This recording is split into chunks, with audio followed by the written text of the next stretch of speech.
Hi everybody, welcome to Zentangle for High Interest Day at Clarendon School. Thank you so much for having me.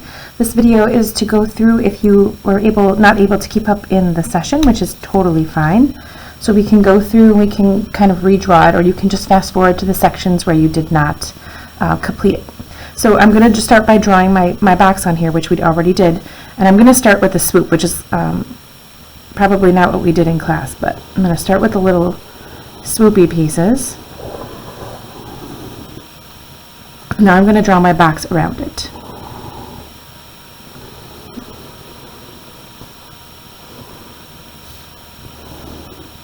And it doesn't matter, of course, that it's not straight.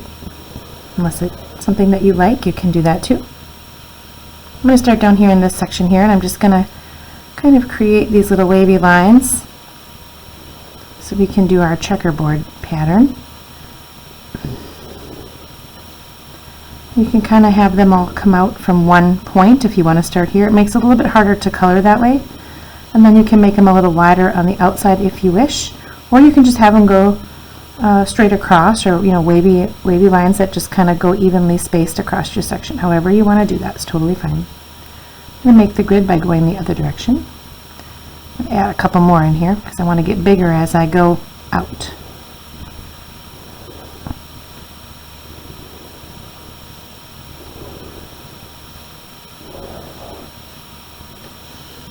Now I'm just going to start coloring it in.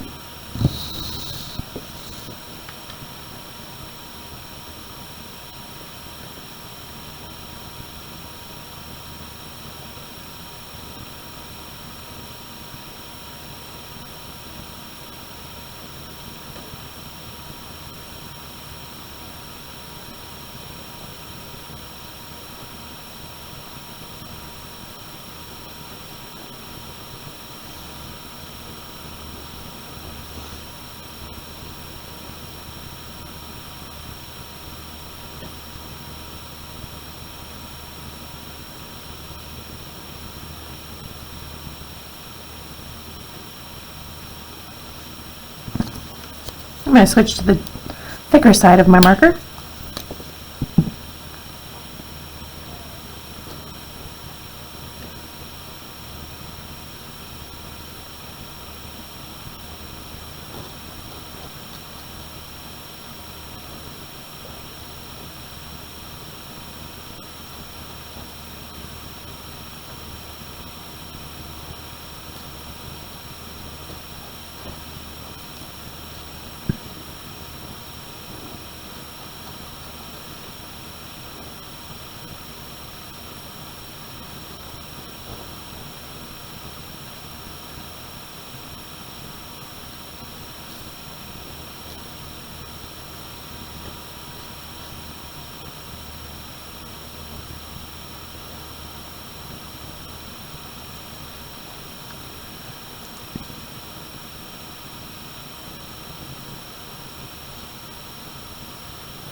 we go.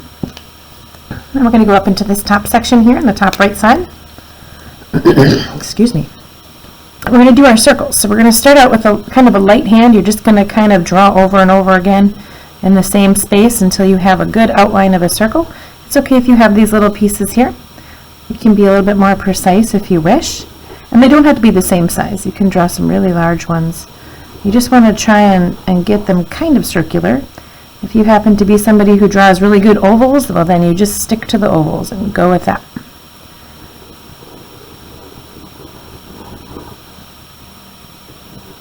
You can have as many as you want. You can have them really close together. You can have them kind of evenly spaced. It's entirely up to you. You can have these half circles, so you just kind of rock back over the shape that you had.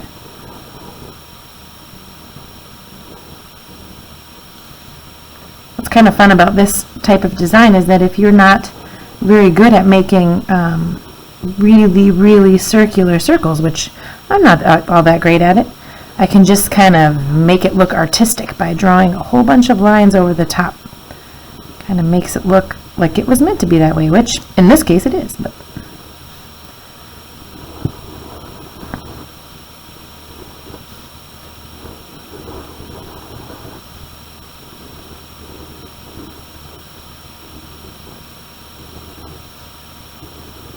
alright, that looks good to me.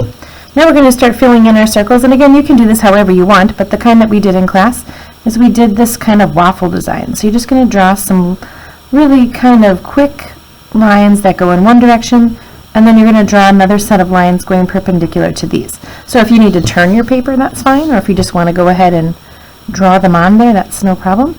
You can make them really close together, and if you have some that are a little bit further apart than others, don't worry about that at all. So maybe I'll do a couple in the same direction, and then I'm going to turn my paper and draw some in the other direction. And if you go kind of quick, it kind of keeps that kind of sketchy artistic look.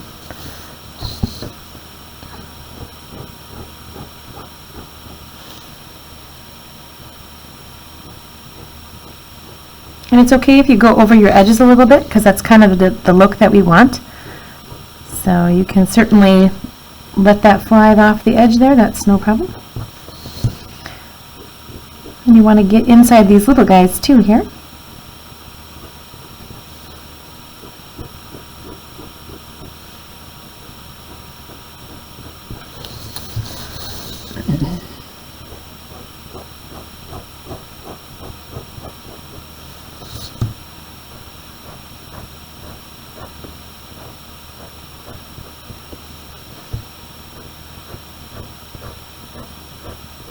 The only thing you want to be careful of is that you don't go, oops, I just made it up. You don't want to go over into your other sections there, because you never know what you want to put in there unless you've planned it out ahead of time. You may want to do something where you have a nice clean white section there, and if you kind of go over the edge, you have to figure out how to fix that. So just be careful that you don't go into another section.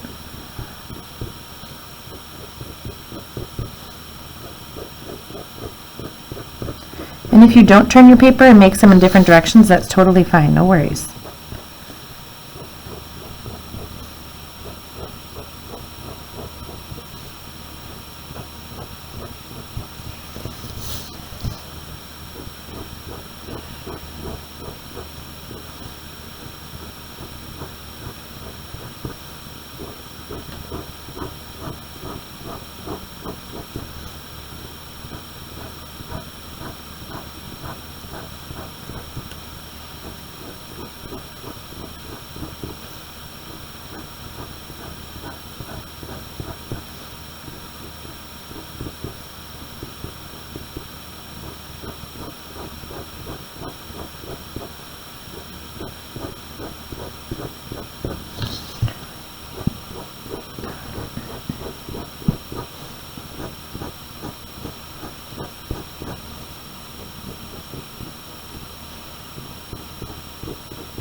Alright, now I'm going to just go back and add some artistic details. It's just kind of these little pieces that fly off. You can do it on some of them. You can do 1, 2, or 3.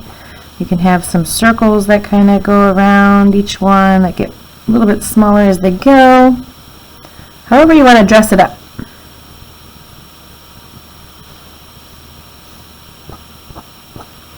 If you have kind of a bigger gap in between some areas, you might want to add some of the lines in there.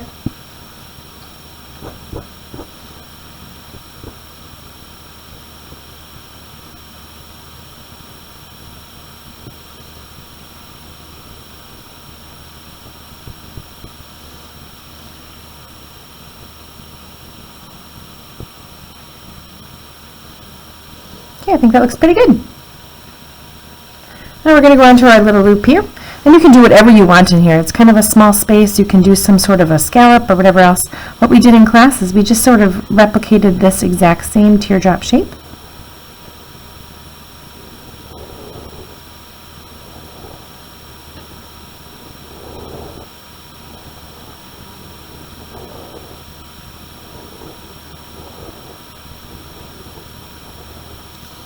And in the very center, we did some of the little rocks or little circles that touch each other.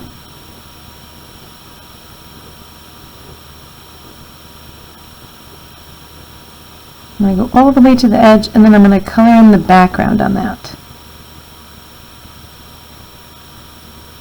So I'm not coloring in my circle, I'm just coloring those little teeny tiny triangles that are above and below each of the circles so that there's no white space in there. Now I could go through and you could add a whole bunch of different designs that you want. I think I'll just do some little stripes or something in here.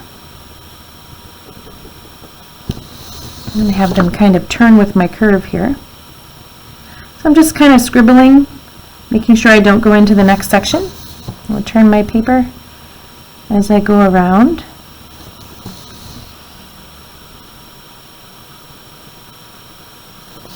This would be a good place to add some color. If you like to add a little pop of color to your design, you could color in a couple of these circular pieces here, these little sections.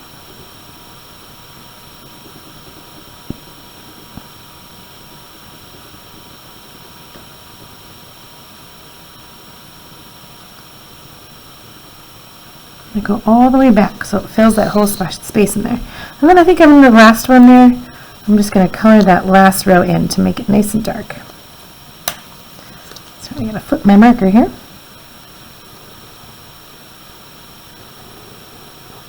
When you're Zentangling, it's always nice to have different thicknesses of your markers or your pens, because then if you want some little fine details like these little hatch marks here, you can take care of that without having to change the pressure of how you draw. So if you draw with less pressure, it's going to make it a little bit lighter, a bit softer color, versus having the big pen, it fills it in really fast. It's kind of nice. All right, now we're going to go over to this one here. Get my pen back open again. Yikes.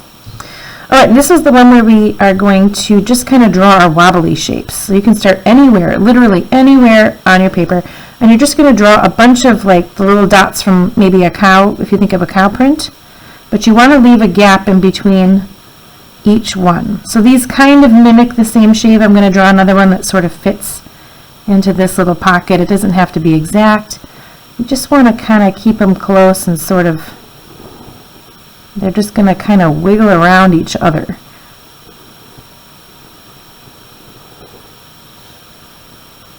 Come back over here. And again, some of these are going to go off the paper, which is what you need, so no worries there. And you don't want to have any like super sharp sections on here. You want to just have nice gradual arches like that. All right, so now we're going to go back and we're going to kind of replicate that same shape inside. So what I mean by inside is inside of here. And you can leave this little piece, the distance in between these two shapes. You can make that whatever you want. But you do want to have it big enough that you can see that white border on there. That doesn't have to match exactly, just kind of get close and replicate something similar to that.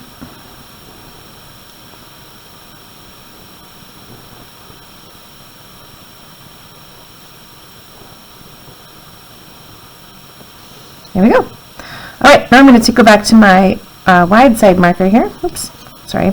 Pen's being a little troublesome today. All right, now I'm going to color in this inside piece. So when I drew my second set of lines, this is the piece I'm going to color in. So I'm going to have a nice white border around it with the line and kind of this little river running between the pieces.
Alright, now I'm going to go back to my skinny side of my pen. I'm going to fill in some kind of decoration inside this little river. So you're going to leave this white border alone, or you can add some kind of design in there if you want, but I'm just going to do a whole bunch of random dots, making sure that I'm careful not to go inside of my white border.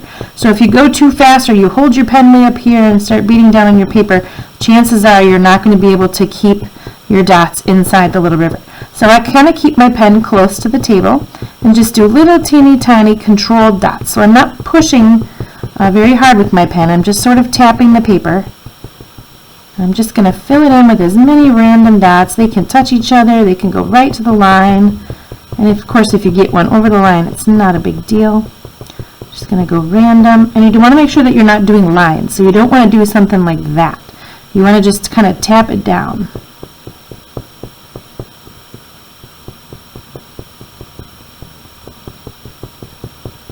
You can put as many of these in here as you'd like.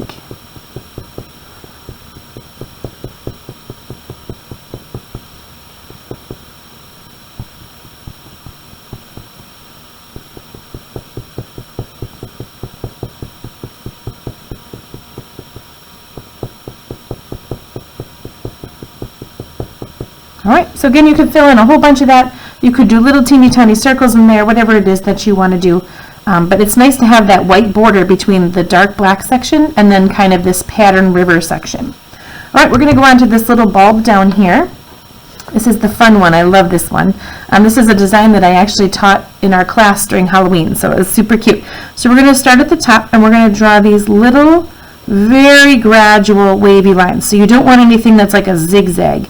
You want a nice soft wave. They don't have to match. So here I'm going to go the opposite way. So you can just have very random lines. You don't want to have anything super, super skinny though. You want to have some space in between. And now we're going to start by, you can actually do this a couple different ways. I'll show you. So I'm going to start by drawing some arched lines. So kind of like a really flat smile from one section to the next. And you can start in any of these columns that you wish. It doesn't matter. I'm just going to kind of draw these upside down smiles from one edge to the other. And now I'm going to, actually I'll draw a couple more. And now I'm going to draw my pocket. So I'm going to go the other direction. I'm going to arch up. Oop, I lost my legs. Hold on.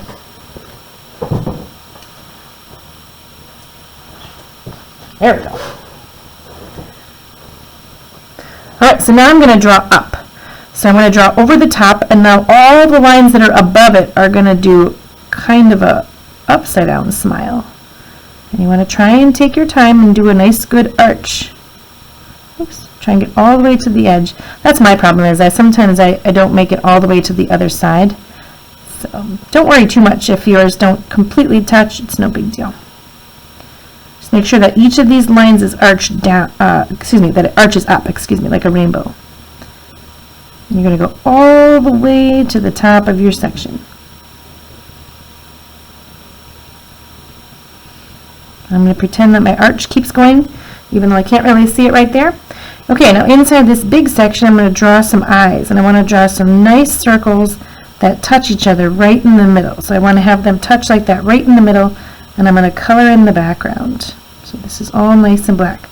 So it looks like some eyes peeking out of this little open gap in these wrappings or whatever. Beautiful. Alright, now we're going to draw some little pupils. And you can draw them however you want. They can be looking off to the left or looking down or whatever you want. You can all have them looking forward. It's entirely up to you. I'm going to repeat that same thing over here, but I'm going to make my little gap for my eyes maybe in a different section. So maybe I want it a little bit lower, or I want it way up here. I want it right in this squeezed area. It's entirely up to you where you want to put them. I'm just going to keep going up. It looks a little funny if they're all in a line, so I don't recommend that you line up the eye areas. So I'm going to go just above it or just below it or way up above it, but I don't want to have it right next to it. I think I'm going to go one more. I'm going to do my eye area here. My arches are not very straight today. That's all right. And I'm going to kind of just go off to the side. Imagine that my other line is way over here somewhere. So they just kind of stop when I get to that next line. So keep arching. Don't go straight across. You want to keep arching. All right. Got to fix this one here. And now I'm going to draw my eyes. And these eyes are a little bit smaller because this gap is a little bit smaller. So I'm going to have this guy looking up a little bit like, what's up there? All right, same thing with this. You can't really see too much on this one. I'm going to keep going.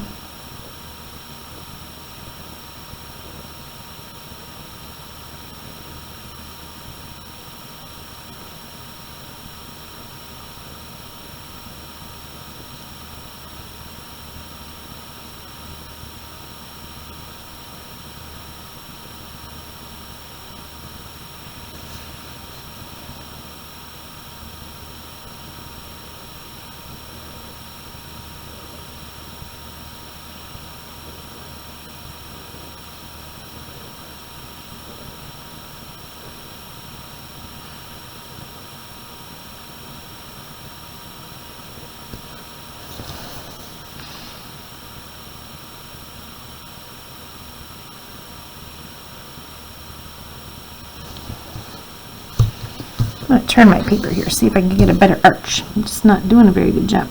There we go. That's a little better. So, like me, sometimes it's hard to draw in a certain direction. If you need to turn your paper, go ahead and do that. Whatever feels more comfortable. Because whenever you Zentangle or Zendoodle, you want it to just be very calming, very relaxing. So if you find yourself getting frustrated or your hand starts to hurt, you might be squeezing your pen too hard. Or something like that. So maybe sit in a different spot so you're a little bit more comfortable.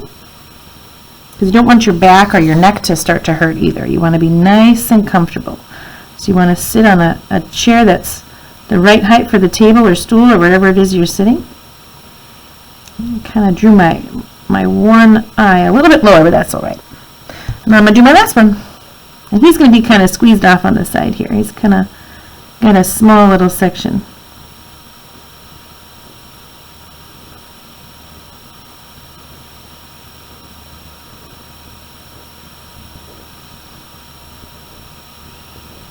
I'll go right about here. That looks good. Turn my paper again.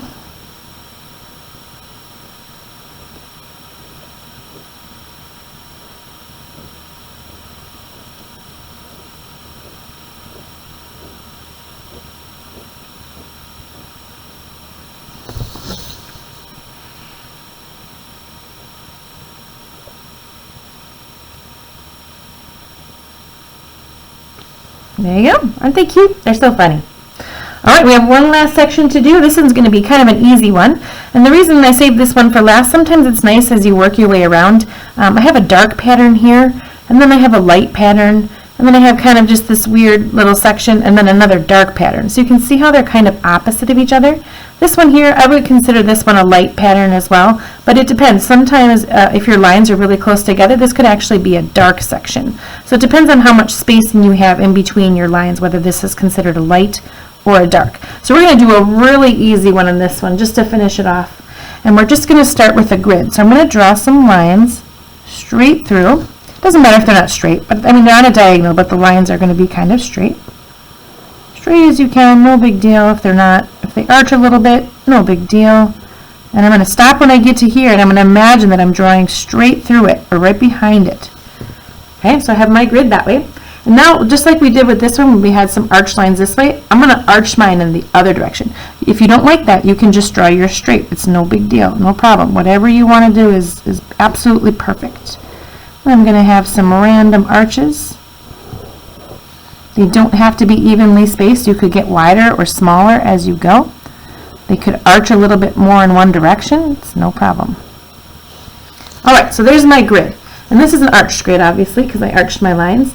And now I'm going to pick, and all of these straight lines, what I'm going to do is I'm just going to draw a really good deep circle, like a good, big, full colored in circle on each of these lines, kind of in between. So this one's a little bit longer than this one. I'm going to find my middle section, and I'm going to draw a good size dot. So whatever size dot you start with, that's the size dot that you want. Even if the section is a little bit smaller, you want to make sure that you have a little dot there. Now these two, they kind of get cut off a little bit. You really won't see it because our dot would actually be right where this is colored, so you won't see it. And the same with this one, kind of have to imagine where the middle is. You might see a little bit of a dot piece there, but again, you might not see any of that. This one I won't be able to see at all, so I'm not going to draw anything. I'm going to go right to this first one here. And I'm going to do the same size dot, so I'm not going to shrink my dot in the smaller sections. You can try it though if you like, if you want to see how it looks, because again, with Zendoodling, you can do whatever you want. If you don't like a certain pattern, you don't have to copy that exactly. You can do whatever you'd like. So if you like to, again, if you'd like to add color, you can make your dots colorful. Use a colored pencil. Or you could use a marker or something like that. Or you could do one line of these grids a color and then the other section all in black pen, or whatever you want to do. It's really fun to kind of change, to see a design and change it to make it what you like. And that one I won't see. This one I might just see the top here. And I'll see this piece. I'm going to go down here. Might just see the little bulb right there. But again, your lines might line up differently than mine, so yours doesn't have to look exactly like mine looks. And I'm going to come back over this way. Make sure I get every line. I don't know why, I always kind of start in the middle, so there you go. So now you can dress this up, you can do whatever you want. The only thing I recommend is that you don't have a dark pattern next to another dark pattern, because it kind of just all washes out. So for example, you can see that I put this thick line around here to kind of break it up over here, but then the pattern that I used over here is very dark as well, so it kind of gets washed out a little bit there. So it's one of those things that you'll learn as you get going with Zendoodling. So it's like this part here, I might not like how light it is next to this light pattern. I could just thicken up this line and add kind of a big black section in there, or break that up however I want. So thank you so much again for having me Zendoodle with you at school. I appreciated being invited. I hope that you continue on with Zendoodle.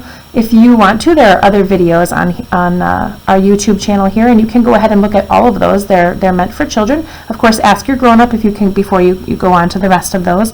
But sometimes I draw quickly, I kind of speed up the video, and sometimes I do silly stuff or whatever else. So you can take a look at that. But again, I hope you have a great day, and thanks so much for including me. Bye-bye.